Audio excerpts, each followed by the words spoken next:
Halo Sobat Sneakernya dimanapun Anda berada, balik lagi dalam LI Channel dalam podcast Sneakers seputar dunia kerja. The best. Yeah. Oke teman-teman Sneakerian, gak terasa kita udah masuk ke episode kedua podcast Sneaker, dimana episode sebelumnya kita sudah membahas mengenai isu ketenaga kerjaan di DKI Jakarta, khususnya ketika pandemi COVID-19 terjadi seperti itu. Nah, di episode kali ini kita kedatangan salah satu narasumber yang sangat luar biasa untuk ngomongin topik yang juga nggak kalah serunya nih dengan episode sebelumnya. Nah, kalau episode sebelumnya kita ngomongin ketenaga kerjaan, episode kali ini kita bakal ngebahas soal isu yang akhir-akhir ini tuh sering banget jadi perbincangan masyarakat gitu. Nah, salah satunya yaitu mengenai Undang-Undang Cipta Kerja. Nah, kita bakal ngomongin mengenai Undang-Undang Cipta Kerja, khususnya klaster ketenaga kerjaan yang selama ini banyak banget jadi perbincangan masyarakat. Udah hadir di tengah-tengah kita yaitu praktisi ketenaga kerjaan di DKI Jakarta, yaitu Bapak Dr. Kadip Trianto. Luar biasa. Halo, selamat pagi, siang, sore, malam, Pak. Ya, yang pasti selamat pagi menjelang pagi lagi. Kayak lagunya Wali tuh ya, Pak. Dari Begitulah. pagi ketemu pagi tuh. emang bener-bener pekerja banget tuh ya, Pak, pagi ketemu pagi tuh. Ya, kalau dunia kerja seperti itu harus terus semangat. Ya. Nah, ya. Bener-bener. Nah, oke, Pak, di episode sebelumnya kita sudah membahas mengenai isu ketenaga kerjaan di DKI Jakarta khususnya di tengah-tengah COVID. Oke. Nah, tapi di episode kali ini saya mau ngobrol sama Bapak itu mengenai undang-undang yang akhir-akhir ini jadi polemik gitu, khususnya di klaster ketenaga kerjaan dan juga menuai kontroversi gitu, khususnya dari kalangan pekerja, pengusaha, bahkan pemerintah sendiri selaku stakeholders yang mengeluarkan kebijakan ini. Yaitu kita bakal ngomongin Undang-Undang Cipta Kerja. Wow, mantap. Ya. Oke, nah sebelum kita ngebahas jauh ke sana Pak tentang Undang-Undang Cipta Kerja, mungkin dari teman-teman sneakerian yang ada di rumah mungkin agak sedikit mungkin kita balik lagi gitu kan ke basicnya. Sebenarnya Undang-Undang Cipta Kerja itu Pak sebenarnya apa sih Pak gitu, penjelasan ringannya supaya teman-teman nih bisa paham gitu Pak tentang si Cipta Kerja ini gitu. Oke, jadi Mas Rifki ya, sebelum kita masuk ke apa itu yang dimaksud dengan Undang-Undang Cipta Kerja, perlu juga sahabat-sahabat ketahui bahwa di 14 tahun 69, Undang-Undang nomor 14 tahun 69 itu di sana sudah jelas mengatur bagaimana negara melindungi warganya, ya. Oleh karena itu pada saat itu disebut dengan Undang-Undang Pokok Ketenagakerjaan. Undang-Undang Pokok Ketenagakerjaan ini sesungguhnya sudah mampu mengakomodir saat itu dan sekian waktu yang akan datang. Oleh karena itu bahwa semua produk-produk ya perundangan di bidang ketenagakerjaan tidak terlepas dari suasana kebatinan daripada si pembuat undang-undang itu sendiri.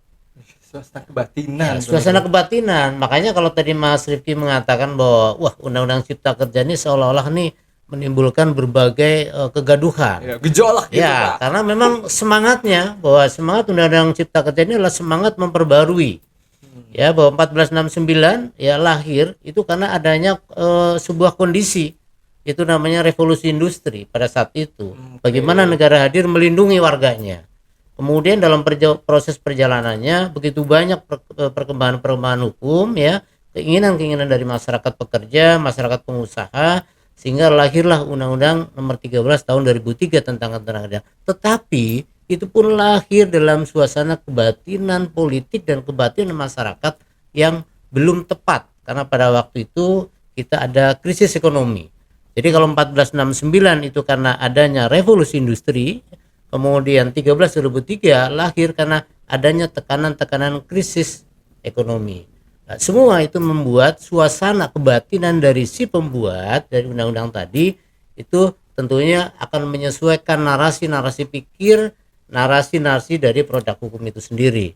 Nah, lalu apa yang ditanya Mas Rifki tadi terkait dengan Undang-Undang Cipta Kerja? Oh, tapi sebelum kita Oke. ngomongin Cipta Kerja, kita ngomongin dulu Undang-Undang 13 tahun 2003. Kalau tadi Oke. kan mandatnya Undang-Undang nomor 14 tahun 69 itu kan Ya. dia untuk melindungi pekerja karena waktu itu mungkin ada revolusi industri Ya. sehingga banyak pekerja tuh yang akhirnya nganggur mungkin karena mereka belum bisa masuk ke industri.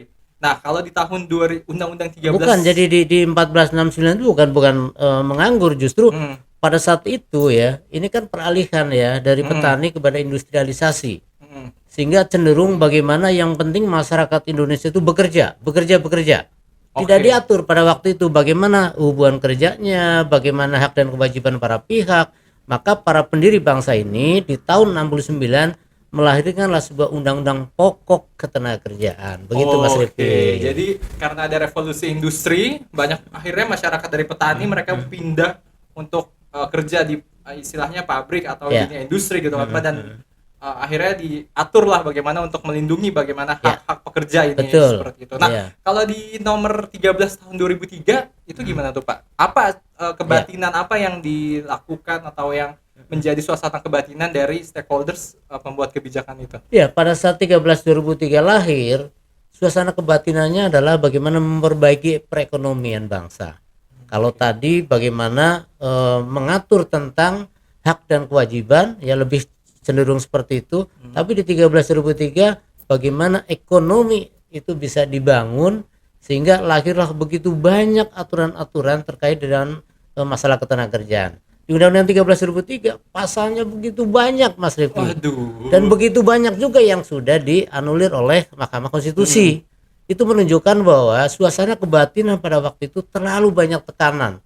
Sehingga apa yang diinginkan oleh masyarakat, yang diinginkan oleh para pihak itu cenderung dewan kita itu bagaimana prinsipnya mengakomodir. Sehingga pasalnya begitu banyak, tetapi menjadi waktu yang pendek, tidak relevan lagi dengan kebutuhan masyarakat pekerja. Itulah makanya wajar kalau 13/2003 pada saat itu cenderung pekerja meminta agar dilakukan revisi Undang-Undang 13/2003. Oke, Pak, kalau yang itu dari pekerja kira-kira waktu di 13/2003 itu banyak minta revisi itu karena kenapa tuh, Pak? Kenapa mereka ada pasal-pasal apa mungkin yang Ya. mereka tuntut untuk direvisi? Ya, banyak hak-hak yang menurut pekerja itu tidak terpenuhi. Contohnya misalnya terkait dengan alih daya misalnya, atau pada waktu itu orang mengatakan outsourcing. Padahal outsourcing itu sendiri di dalam Undang-Undang 13 tidak muncul atau tidak dimuat. Jadi istilah-istilah outsourcing itu muncul di dalam putusan-putusan Mahkamah Konstitusi. Ya, tapi oleh masyarakat kita dilazimkan bahwa ini pekerja outsourcing atau pekerja kontrak seperti itu ya. Nah, itulah makanya di di tahun 2020 ini negara mencoba bagaimana mengakomodir kembali sebuah kebutuhan hadirnya negara melindungi bagi kaum buruh dalam hal ini. Lahirlah yang dimaksud dengan Undang-Undang Cipta Kerja. Oke. Ya. Tapi Pak, yang saya dengar nih justru lahirnya Undang-Undang Cipta Kerja ini bagi khususnya dari kaum buruh itu malah menciderai hak kaum buruh gitu, Pak. Nah, kenapa ini bisa terjadi? Kenapa kok yang tadi jadi cita-citakan untuk melindungi kaum buruh tapi justru malah pihak yang mau dilindungi ini yang seolah-olah maksudnya mungkin merasa malah kita yang terzolimi gitu dengan akhirnya Ngeri ya. Iya, jadi begini, kalau bicara terzolimi sebetulnya ini kan tergantung sudut pandang kita melihatnya ya. Jadi membaca sebuah produk hukum, membaca sebuah aturan itu tidak bisa hanya sepotong-sepotong. Bahwa sesungguhnya Undang-Undang Cipta Kerja ini betul-betul negara ingin hadir. Bagaimana masyarakat khususnya angkatan kerja ini bisa tertampung. Bagaimana kaum milenial itu bisa diakomodir terkait dengan keahlian-keahliannya. Bagaimana dunia usaha itu bisa memperluas lagi kesempatan bekerja bagi generasi-generasi muda yang baru lulus, mungkin baru tamat ya kan, banyak juga yang sudah menganggur. Tetapi secara prinsip bahwa negara kali ini ingin betul-betul membulatkan tekad hadir memberikan konsep perlindungan bagi pekerja. Oke. Jadi negara hadir untuk memberikan perlindungan bagi pekerja. Ya. Tapi beberapa Ya. memberikan soal mencederai hak pekerja. Oke, berarti ini ada yang harus diluruskan gitu, Pak. Oke. Nah, kalau gitu kalau kita back to basic mungkin dari teman-teman yang tadi pertanyaan basic saya sebenarnya definisi dari cipta kerja itu sendiri tuh apa sih, Pak gitu. Oke. Jadi kenapa disebut dengan Undang Cipta Kerja ya? Karena ini sesungguhnya bagaimana seluruh produk-produk hukum yang ada di negeri ini, yang konon ceritanya ya kan tercatat itu ada 80 ya Iya. undang-undang itu yang dilakukan peleburan menjadi satu kesatuan Iya. ya dalam sebuah produk hukum yang sama, namanya Undang-Undang Cipta Kerja. Nah, narasi ataupun ruhnya sebetulnya dari semua produk undang-undang tadi mengerucut atau menuju kepada sebuah capaian, ya, keinginan dari negara bagaimana menekan angka-angka pengangguran. Jadi semua perundangan yang diciptakan ini dari yang 80 undang-undang tadi dijadikan satu, itu hanya untuk satu nafas saja. Nafasnya bagaimana? Bagaimana memperluas lapangan kerja, bagaimana menjamin adanya kelangsungan usaha, bagaimana menjamin yang namanya pelindungan bagi pekerja yang sudah bekerja, sehingga negara betul-betul dikatakan hadir memberikan kesejahteraan bagi warganya. Begitu, Bos. Nah ini teman-teman tuh tadi udah dijelasin kan. Jadi sebenarnya mungkin kalau teman-teman sneaker yang di sana banyak dengar-dengar isu mengenai cipta kerja yang apa seolah-olah mencederai hak-hak pekerja. Nah dengan penjelasan Pak Khalid kita bisa mengerti bagaimana sebenarnya what's the meaning of dari kenapa lahirnya undang-undang cipta kerja ini sendiri seperti itu. Nah Pak, kalau dilihat prosesnya undang-undang 14, undang-undang 13 dan juga cipta kerja ini itu hadir itu di momen-momen krisis gitu ya Pak. Betul, betul. Jadi kelihatannya seperti itu. Sejarah sudah membuktikan ya. Revolusi industri, kemudian krisis ekonomi. Sekarang krisis apa lagi? Nah, ya kan? Dibarengi dengan pandemi yang belum jelas kapan akan berakhir ya. Ini bukan hanya krisis ekonomi ini. Ini semuanya krisis ya. Mas Rifki aja kan kantongnya krisis kali ya. Jangan sampai Pak. Oke. Nah, kemudian muncul juga ada nama lain sebenarnya undang-undang cipta kerja disamakan atau mungkin nama lainnya tadi sempat mungkin teman-teman di sneaker yang di rumah juga mengenal dengan undang-undang omnibus law atau omnibus law. Nah, sebenarnya apa sih apa perbedaan antara omnibus law dan juga cipta kerja gitu. Oke, jadi kalau cipta kerja, undang-undang cipta kerja itu sendiri sebetulnya narasi-narasi pikir dari Pak Presiden ya. Bagaimana beliau itu melahirkan sebuah pemikiran agar bangsa ini seluruhnya itu bekerja. Maka disebut undang-undang cipta kerja, menciptakan pekerjaan. Maka izin usahanya dipermudah agar apa? Agar bisa ada kelangsungan usaha. Bagaimana orang mendirikan usaha dengan mudah dengan perizinannya agar juga banyak perusahaan-perusahaan baru yang bisa menampung pekerja-pekerja yang juga baru lulusan. Nah, kemudian terkait dengan teritori, kita tahulah ya, negara-negara luar itu sudah juga sebagian menerapkan, seperti Amerika sudah menerapkan. Omnibus Law itu sendiri di Indonesia merupakan barang baru. Iya. Makanya wajar kalau heboh gitu ya, Pak. Iya, makanya wajar kalau tadi Mas Rifki mengatakan ya ini menimbulkan berbagai persoalan baru ya kan, ketegangan di sana sini. Pemerintah sempat pusing juga kan, ini mau disahkan atau tidak. Nah, tapi secara prinsip bahwa Omnibus Law itu sendiri adalah satu penggabungan. Jadi sederhananya kita berpikir sederhana saja, realistis saja, karena teori itu sulit diterima ya oleh saya. Saya juga. Apalagi Mas Rifki ya. Makanya sebenarnya Omnibus Law itu menggabungkan ya, menyatukan dari banyak peraturan perundangan menjadi satu yang disebut dengan Undang-Undang Cipta Kerja. Jadi 80 undang-undang tadi ya kan dijadikan satu kesatuan, satu kitab undang-undang namanya Undang-Undang Cipta Kerja. Begitu kira-kira. Jadi sebenarnya nah buat teman-teman sekalian, jadi omnibus law itu adalah penggabungan gitu. Jadi undang-undang yang tadi banyak 80 itu digabungkan semuanya jadi satu dalam undang-undang omnibus law atau undang-undang cipta kerja itu sendiri. Nah, terkait klaster ketenaga kerjaan Pak, ini kan banyak banget tuh kemarin khususnya diskursus dari kalangan pekerja yang melihat bahwa di dalam undang-undang cipta kerja ini banyak perubahan dibandingkan dengan undang-undang sebelumnya ketenaga kerjaan misalkan. Jangankan pekerja, saya saja sebagai praktisi bingung. Ini gila ini undang-undang gitu ya. Undang-undang iya gila benar nih pasal-pasalnya gitu ya. Banyak yang tidak melindungi. Tetapi begitu kita pelajari, kita kaitkan dengan naskah akademik yang disampaikan ke dewan, ternyata betul tujuan itu. Ya, artinya tujuan dari undang-undang Omnibus Law ini kan melindungi sebetulnya. Melindungi bagaimana kaum buruh itu bisa memperoleh hak-haknya, baik itu jaminan kelangsungan bekerja, jaminan memperoleh hak, jaminan memperoleh pendapatan yang sesuai. Itu yang diamanatkan dalam Undang-Undang Cipta Kerja. Jadi tidak benar ya bahwa kalau lahirnya Undang-Undang Cipta Kerja ini sudah merugikan kaum buruh. Memang betul, barangkali ya, dalam satu sisi, dalam sudut pandang masing-masing. Tapi dalam sudut pandang negara ya, dalam sudut pandang negara itu hadir ingin melindungi seluruh warganya.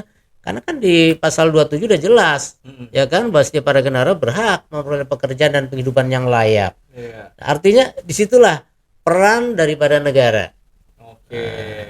Nah, terkait perubahan-perubahan undang-undang itu apa aja sih sebetulnya Pak, perubahan undang-undang dari yang sebelumnya sampai akhirnya melahirkan undang-undang Cipta Kerja. Dan yang saya dengar juga bahwa memang peraturan ketenaga kerjaan kita itu kan memang agak rigid gitu kan, sehingga banyak pengusaha yang akhirnya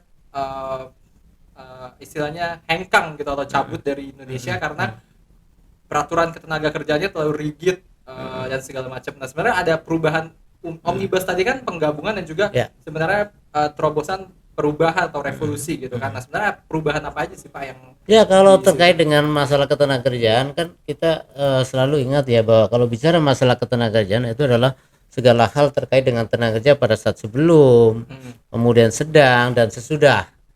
Artinya undang-undang ini sudah mengakomodir dimulai dari saat pelatihan-pelatihan, kemudian bagaimana pada saat dia sudah bekerja, bagaimana kalau terjadi pengakhiran hubungan kerja. Artinya muatan-muatannya itu tetap bermuara kepada kesejahteraan. Tetapi hal-hal yang pokok kita bahas di episode berikut. Nah, ini banyak sekali soalnya yang nanti akan bisa kita kupas ya. Kita kupas satu persatu sehingga case by case kita bisa diskusikan, kemudian solusi yang solutif harus kita diskusikan. Karena yang paling penting sekarang begini ya, buruh atau pekerja atau serikat pekerja saat ini kan cenderung sebetulnya sedang menerima. Kalau orang Jawa bilang tuh nerimo saat sekarang ya, di saat pandemi ini. Sebagai contoh misalnya, upah saja begitu banyak buruh atau pekerja saat ini tidak memperoleh upah sebagaimana semestinya. Iya betul. Dalam suasana pandemi apakah itu diizinkan? Sangat diizinkan sepanjang kedua belah pihak antara pengusaha dengan pekerja itu bersepakat, bersepaham. Karena misinya adalah bagaimana menjamin kelangsungan usaha sehingga pekerja tetap bisa bekerja seperti itu. Nah, tapi Pak, di dalam prakteknya nih, tadi kan Bapak bilang bersepakat antara pihak pemberi kerja dan juga pekerja, misalnya khususnya dalam khusus pemberian upah di tengah pandemi ini. Tapi kan banyak juga nih Pak, di tengah pandemi ini banyak perusahaan-perusahaan nakal gitu ya, yang dia secara tidak tadi kan bipartit gitu hitungannya kan, atau dua belah pihak. Tapi ini ya hanya satu keputusan dari pemberi kerja, diberikan pemotongan gaji karyawan segala macam tanpa penjelasan yang jelas dan sebagainya ke pekerja. Nah, itu bagaimana Undang-Undang Cipta Kerja itu sendiri melihat hal ini mungkin? Itu sangat tegas dalam Undang-Undang Cipta Kerja ya. Haknya sangat tegas di situ. Tidak ada tawar-menawar sebetulnya dalam Undang-Undang Cipta Kerja ya. Bahkan orang sudah di PHK, kalau yang aturan yang lama tidak ada sanksi pidananya. Sekarang kalau sudah mem-PHK pekerja tidak membayar pesangon karena itu merupakan haknya, dia bisa dipidanakan. Artinya ada peningkatan perlindungan dan kepastian hak ya dari para buruh itu sendiri. Nah, lanjut begini Mas Ripi ya, bahwa Undang-Undang Cipta Kerja atau orang bilang tuh Omnibus Law itu ya, sebetulnya ini kan bukan hal yang baru kalau menurut saya. Kenapa tuh? Ya, kenapa bukan hal yang baru? Itu kan hanya menggabungkan. Nah, kemudian yang paling kita harus pahami ya, bahwa Undang-Undang Cipta Kerja khususnya klaster ketenagakerjaan itu sudah mengakomodir, memasukkan beberapa putusan Mahkamah Konstitusi yang pada saat itu diajukan oleh para serikat pekerja, oleh kaum pekerja. Ya, atas pemberlakuan beberapa pasal dalam Undang-Undang 13 tahun 2003. Tetapi pada saat 13/2003 sudah ada beberapa pasal dianulir oleh Mahkamah Konstitusi, tapi putusan Mahkamah Konstitusi ini tidak serta-merta bisa dieksekusi. Karena undang-undangnya tidak ada perubahan. Nah, oleh karena itu kesempatan inilah ya, Undang-Undang Cipta Kerja itu kesempatan memasukkan semua putusan-putusan Mahkamah Konstitusi yang dalam hal ini adalah menguntungkan bagi kaum buruh atau pekerja.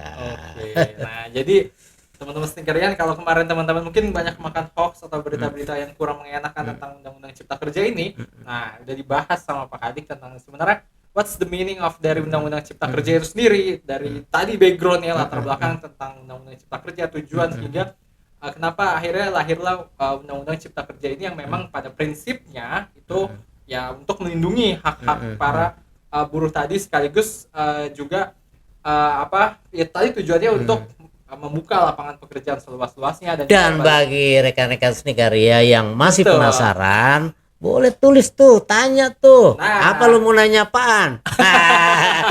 Kita diskusikan bareng-bareng kan itu ya Kia? Ya, betul. Nah, kayak gitu teman-teman. Oke, nah buat teman-teman sneakerian, tadi kan Pak Kadik udah ngomong bahwa kalau punya pertanyaan segala macam, nah teman-teman bisa langsung kunjungin YouTube channel kita di LI Channel. Bisa cari tuh di YouTube, langsung like, comment, dan subscribe, dan juga bisa langsung tanya di YouTube itu pertanyaan-pertanyaan yang teman-teman sneakerian tuh bingungin gitu kan tentang cipta kerja. Dan jangan lupa untuk teman-teman follow sosial media kita di Instagram lichannel.id. Nah, pertanyaan teman-teman itu bakal kita bahas di episode-episode berikutnya dengan pembahasan yang lebih seru gitu. Oke. Kalau gitu nggak terasa banget nih perbincangan kita tentang Undang-Undang Cipta Kerja, dan mungkin masih banyak banget lagi Pak yang bisa kita bahas tentang kulik-kulik tentang Undang-Undang Cipta Kerja. Tadi mungkin ada perubahan-perubahan dari AB dan lain sebagainya, dan mungkin kita bakal sambung di episode. Ya, tadi mah halaman depan. Masih halaman depan. Kita masih ada halaman-halaman yang lain. Iya. Santai-santai. Nah, jangan lupa, pokoknya harus nyalain lonceng kita ya, biar langsung update video-video terbaru kita. Kalau gitu sampai jumpa sobat sneakerian.